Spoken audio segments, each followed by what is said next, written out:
Hello RBC మహిళా ప్రేక్షకులకి స్వాగతం. సో మీలో చాలా మంది కూడా మీ పక్కన వాళ్ళని కానీ లేకపోతే మీరే ఫీల్ అయ్యే ఉంటారు, నేను చాలా ఖాళీగా ఉంటున్నాను, ఏదో ఒకటి చేయాలి కానీ నాకు ధైర్యం సరిపోవట్లేదు, నేను చేయగలుగుతానా, ఏం స్టార్ట్ చేయాలి, అసలు ఏ బిజినెస్ స్టార్ట్ చేయాలా లేకపోతే మళ్ళీ నేను ఉన్న కెరియర్కే వెళ్ళాలా ఏంటి అనే దాంట్లో ప్రశ్నార్థకంగా మారిపోతూ ఉంటుంది. అయితే ఇప్పుడు తెలుసుకుందాం, అసలు ఇంట్లో ఉన్న ఆ ఎంటీనెస్ని మళ్ళీ మనం కంబ్యాక్ ఇవ్వాలి అని అంటే ఏం చేయాలి, ఏం కెరియర్ ఆప్షన్స్ ఉన్నాయి, ఇప్పుడు ఎలాంటివి చూస్ చేసుకోవాలి అనేది తెలుసుకుందాం. ప్రస్తుతం మనతో పాటు మోటివేషనల్ స్పీకర్ అనూష వినియత గారు ఉన్నారు. హలో మ్యామ్, నమస్తే. నమస్తే. So most of the times ఏమైపోతుందంటే ఖాళీగా ఉంటూ కెరియర్ గ్యాప్, ఎంత చదువుకున్నా చదువుకోకపోయినా ఒక స్కిల్ ఉంటుంది, కానీ ఏదైనా చెయ్యాలి అని అంటే కనుక లైక్ ఏంటి ఏముంది ఇప్పుడు నాకేం రాదు కదా అన్న దీంట్లో డైలమాలో పడిపోతూ ఉంటారు. సో అలాంటి వాళ్ళు ఒక కెరియర్ని బిల్డ్ చేసుకోవాలి అన్నా, కంబ్యాక్ అవ్వాలి అన్నా కానీ ఏం చేయాలి అని అంటారు? ఇప్పుడు చాలామంది మీరు అన్నట్టుగా విమెన్ సఫర్ అవుతున్న బిగ్గెస్ట్ థింగ్ ఏంటంటే వాళ్ళు చదువుకుంది ఒకటి, చేయాల్సింది ఒకటి వచ్చే పరిస్థితి వచ్చింది. మనకి స్కూల్స్ ఎప్పుడు మార్క్స్ అచీవ్ చేసుకోవాలో చెప్పింది, కానీ అసలు మన లైఫ్లో వచ్చే ఛాలెంజెస్ని కాన్ఫిడెంట్గా ఎట్లా ఫేస్ చేయాలో చెప్పలేదు.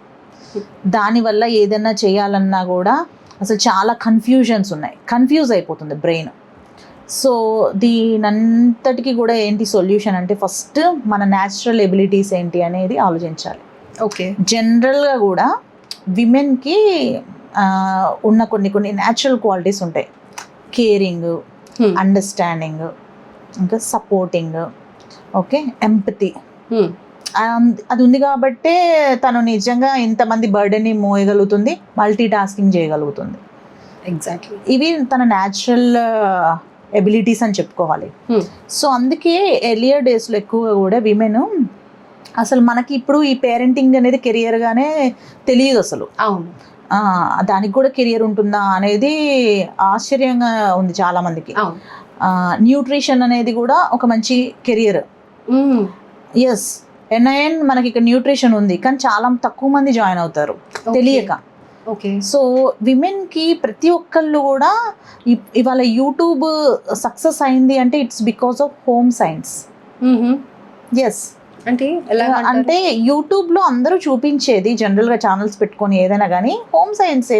అంటే బట్టలు ఎలా స్టిచ్ చేసుకుంటున్నాము, అంటే జ్యువెలరీ ఎలా సెలెక్ట్ చేసుకుంటున్నాము, అండ్ వంట ఎలా చేయాలి, అండ్ ఇంకా కూడా ఏం చూసుకుంటామంటే పిల్లల్ని ఎలా కేర్ చేయాలి.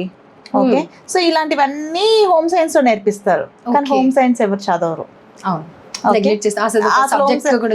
హోమ్ సైన్స్ అనే సబ్జెక్ట్ అంటేనే చీప్గా చూస్తారు యూజువల్గా. మేము ఏదో టెక్నాలజీ చదివేస్తామని చెప్పుకోవాలనుకుంటారు, కానీ ఒక క్లాస్ రూమ్లో 40 మంది ఉన్న క్లాస్ రూమ్లో 35 మంది టెక్నాలజీ చదివితే ఇంకా టెక్నాలజీస్లో ఎక్కువైపోతారు, కానీ సొసైటీలో ఉన్న ప్రాబ్లమ్ సాల్వ్ చేసే వాళ్ళు ఎక్కడుంటారు? ఆ టెక్నాలజీ చేసేవాడికి కూడా హోమ్ సైన్స్ ఇంపార్టెంట్. ఇంట్లో మేనేజ్ చేసే వాళ్ళు ఉంటేనే వాళ్ళు బాగా చేయగలుగుతారు. సో కాబట్టి ఇది ఒక గ్యాప్ చాలా బాగా ఉంది ఇప్పుడు సొసైటీలో. ఓకే, సో ఎవరైతే విమెన్ మళ్ళీ నేను స్టార్ట్ చేయాలి అనుకున్నప్పుడు ఈ మంచి హెల్పింగ్ ప్రొఫెషన్స్ చెప్తాను 4. సో వాటిని గుర్తుంచుకోండి అండ్ ఫోకస్ చేయండి. మీరు నిజంగానే ఇంట్లో నుంచే ఇన్కమ్ ఆన్ చేస్తారు, అంటే వాళ్ళ ఓన్ స్కిల్ ని కూడా ట్యాప్ అప్ చేయగలుగుతారు. జనరల్గా ఏంటంటే ఇప్పుడు నేను మీతో మాట్లాడుతున్నాను, it's a counselling type. Okay, నేను మీకు అవేర్నెస్ ఇస్తున్నాను అనుకోండి, ఇట్స్ అ కౌన్సిలింగ్. అంటే చాలామంది పిల్లలకి ఇది కావాలి. హాస్పిటల్లో చాలామంది పేషెంట్స్ ఉంటారు, ఎంత అంటే డిస్టర్బ్ అయి ఉంటారంటే హాస్పిటల్ అంటేనే ఒక నా దృష్టిలో అది ఒక కారాగారం. ఒక రోజు మనం హాస్పిటల్ వెళ్ళొస్తేనే అమ్మో ఇంకోసారి వెళ్ళొద్దు అని డిసైడ్. అంటే జైల్లో పీస్ ఉంటుంది కానీ హాస్పిటల్లో ఉండదు. మీరు అబ్జర్వ్ చేయండి కావాల్స్తే. నేను ఎందుకంటున్నానంటే నేను ప్రిజనర్స్కి కూడా క్లాసెస్ చెప్పడానికి నేను జైలు ఉంటే మా దగ్గరలో వెళ్ళేదాన్ని, క్లాసెస్ తీసుకునేదాన్ని. నాకు పీస్ఫుల్గా అనిపించేది అక్కడ, ఎందుకంటే సిస్టమేటిక్గా అన్నీ అవుతూ ఉంటాయి. అది ఇక్కడ ఏంటంటే హాస్పిటల్లో ఎక్కువ శోకం ఉంటుంది, బాధ ఉంటుంది, దుఃఖం ఉంటుంది. అసలు హాస్పిటల్కి వెళ్తే సిక్ అయిపోతాం, ఏమవుతుందో కూడా తెలియదు. సో వాళ్ళందరికీ ఒక కౌన్సిలింగ్ కావాలి, హీలింగ్ కావాలి. అది హాస్పిటల్స్లో మెడిసిన్స్ తీసుకుంటున్నారు చాలా మంది, మెడిసిన్ వేసేసుకుంటే టెంపరీ రిలీఫ్ ఇస్తుంది, కానీ ఆ లోపల ఇన్నర్ వుండ్ హీల్ అవ్వదు. అది మనకి అవగాహన లేదు. హీలర్స్ తక్కువ ఉన్నారు, కౌన్సిలర్స్ తక్కువ ఉన్నారు. ఓకే, అది ఒక ప్రొఫెషన్ గా కూడా అది ప్రొఫెషన్ గా విమెన్ కి అది న్యాచురల్ ఎబిలిటీ. జస్ట్ ఒక 3 months కోర్స్ చేస్తే తనకు న్యాచురల్ స్కిల్ వస్తుంది, తను చేయగలుగుతుంది. ఓకే, కానీ వాళ్ళు ఈ అవేర్నెస్ లేకపోవడం వల్ల, స్కూల్లో సరైన కెరియర్ గైడెన్స్ ఇవ్వకపోవడం వల్ల ఇవాళ విమెన్ ఇళ్లలో ఉండి స్ట్రగుల్ అవుతున్నారు. అసలు ఇంట్లో ఉండి స్ట్రగుల్ అయ్యే పనే లేదు. అంతమందికి అంటే అన్ని ప్రాబ్లమ్స్ ఉన్నాయి, అంత సాల్వ్ చేయగలిగిన ఎబిలిటీస్ వాళ్ళకి న్యాచురల్గా ఉంచుకొని కూడా ఇవాళ ఇళ్లలో ఉంటున్నారు. ఇటు సొసైటీ సఫర్ అవుతుంది, ఇటు ఇంట్లో ఉన్న ఆడవాళ్ళు సఫర్ అవుతున్నారు. సో వీళ్ళిద్దరూ కలిస్తే ప్రపంచం చాలా పీస్ఫుల్ అవుతుంది. సో ఇది కావాలి సొసైటీకి. ఎక్కువగా కూడా సోషల్ ఇంపాక్ట్ లీడర్స్ ఎవరైతే ఉంటారో సొసైటీని కొంచెం అంటే తీసుకొని ఆ పెయిన్ని సాల్వ్ చేయాలి అనుకోవడము, అట్లాంటివి చేస్తే. ఇప్పుడు హాస్పిటల్ ₹1,00,000 కడుతున్న వాళ్ళు మీకు 10,000 ఇవ్వరా? జనరల్గా కూడా మీ పెయిన్, వాళ్ళ పెయిన్ మీద ఇస్తే. సో అట్లా సాల్వ్ చేయొచ్చు. మనకి చాలా ప్రాబ్లమ్స్ ఉన్నాయి సొసైటీలో. సో మంచి స్టోరీ టెల్లర్స్ కావాలి. Story telling is an ever ending అంటే టాపిక్ అన్నట్టు కెరియర్. స్టోరీ టెల్లింగ్ అనే కెరియర్ మీకు ఉందని తెలుసా? అసలు తెలీదు. అంటే ఎలా అంటారు? ఇప్పుడు మనం చేసే స్టోరీ టెల్లింగే.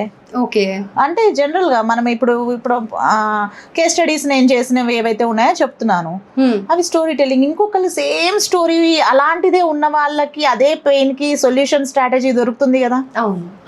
సో కాబట్టి అంటే పబ్లిక్ స్పీకింగ్ కానీ ఇవన్నీ మనకి న్యాచురల్ స్కిల్స్ అన్నట్టు. మనము ఆ వేలోనే వెళ్ళట్లేదు. ఓకే, నాకు ఇప్పుడు తెలుగు తప్ప వేరే లాంగ్వేజ్ రాదు అని అనుకున్నా కూడా మన ఓన్ లాంగ్వేజ్ ఏది ఉన్నా కానీ అందులో కూడా చేయొచ్చు అంటారా మీరు అలాగా? అరే బాబు, మీరు ఏమంటున్నారండి? తెలుగు వాళ్ళము 10 కోట్ల మంది ఉన్నాము. ఓకే, 10 కోట్ల మంది ఉన్నారు. మీకు 1000 మంది పీపుల్ తోటి వాళ్ళ ప్రాబ్లమ్ సాల్వ్ చేస్తే చాలు కదా. మీరు ఒక పర్పస్ఫుల్ లైఫ్ ని లీడ్ చేసినట్టు. సో కాబట్టి మనం చెయ్యాలనుకుంటే ఇన్ నెంబర్ ఆఫ్ ఆపర్చునిటీస్ ఉన్నాయి. ఈ ఏ వచ్చింది, జాబులు పోతున్నాయి, ఈ టెన్షన్స్ ఏమీ లేదు. దాన్ని ఎలా వాడుకోవాలో తెలిస్తే మనం అంటే ఇంకా ఒకప్పుడు కన్నా కూడా ఇన్కమ్ లెవెల్స్ చాలా పెంచుకోవచ్చు. ఓకే, జనరల్గా కూడా మన దగ్గర స్టూడెంట్స్ ఉన్నారు యూజువల్గా కూడా. సో ఎలా మన ఉన్న టెక్నాలజీని యూజ్ చేసుకుంటూ ఒక మంచి స్టోరీ టెల్లర్ అవ్వచ్చు, ఓకే, కౌన్సిలర్గా. సో ఇలాంటివన్నీ జనరల్గా అంటే విమెన్ అవుతున్నారు ఇప్పుడు. అండ్ ఇంకా నీడ్ ఉంది. ఓకే, చాలా నీడ్ ఉంది. సో కాబట్టి ఎవరైనా కానీ చూస్తున్న వాళ్ళు మేము ఇంట్లో ఉండి ఏం చేయలేకపోతున్నామని ఫీల్ కాకండి. జస్ట్ ఒక్కసారి ఆలోచించండి, న్యాచురల్గా మీరు ఏం చేయగలుగుతారు అని చూస్తే మీకే అనిపిస్తుంటుంది, yes I'm good in speaking, I'm good in listening. అసలు లిజనింగ్ స్కిల్ ఉందంటే ఇంకా మీరు ఇక మామూలు కాదు. అసలు మీరు సొసైటీలో ద మోస్ట్ ఇంపార్టెంట్ పర్సన్ అన్నట్టు. ఎందుకంటే అందరూ చెప్పేవాళ్ళే కానీ వినేవాళ్ళు తక్కువైపోయారు. ఇప్పుడు సోషల్ మీడియాలో వచ్చింది, ఒక వీడియో ఇలా పెట్టేస్తున్నారు, కానీ వినేవాళ్ళు కావాలి కదా. అందరూ ఇలా అంటారు, అది కూడా వినరు ఎవరు. ఇలా అంటారు, ఏదో టెంపరీ ఒక టైంపాస్ అయిపోయింది. సో కాబట్టి వినడం అనేది మీకుంటే మీరు ఎన్నో ప్రాబ్లమ్స్ని సాల్వ్ చేస్తారు. రైట్. సో చిన్న స్కిల్స్ మనలో ఉంటాయండి, న్యాచురల్గానే ఉంటాయి. వాటిని మనం జస్ట్ ఇట్లా టచ్ చేయాలంతే. రైట్, ఆ వేలో వెళ్తాం. సో ఇప్పుడు మీరు చెప్పేది ఏంటంటే ఏదో ఎక్కడికో వెళ్ళి నేర్చుకొని టైం ఇన్వెస్ట్ చేయడం కానీ లేకపోతే కనుక డబ్బులు ఇన్వెస్ట్ చేయడం కానీ ఇదంతా ఏం లేదు. క్లమ్జీ అసలు ఏం కన్ఫ్యూజన్ కూడా ఏం లేదు. డైరెక్ట్ మీకు స్పీకింగ్ స్కిల్స్ ఎబిలిటీ ఉంటే కనుక డెఫినెట్గా ఒక కెరియర్గా మార్చుకోవచ్చు అని అంటారు. అది కౌన్సిలర్స్ లేకపోతే హీలర్స్, ఇంకా స్టోరీ టెల్లర్స్, ఇంకా చాలా ఆప్షన్స్ మన దగ్గర ఆప్షన్స్ ఉన్నాయి. ఎవరైనా కానీ ఇంట్రెస్టెడ్ ఉండి పర్సనల్ గా మాట్లాడాలనుకుంటే నేను చెప్తాను ఎవరికైనా. డెఫినెట్ గా, ఎందుకంటే ఇప్పుడు ఇది ఏదో పెద్దవి అచీవ్ చేయలేకపోయినా చెయ్యకపోయినా కానీ ఈ చిన్నది కూడా మీరు ఒక ఐడియా ఇచ్చిన వాళ్ళు అయ్యారు. Thank you so much for this amazing ఏమంటారు ఒక సజెషన్ అని అనొచ్చు. థ్యాంక్ యూ అండి, thank you so much. Thank you.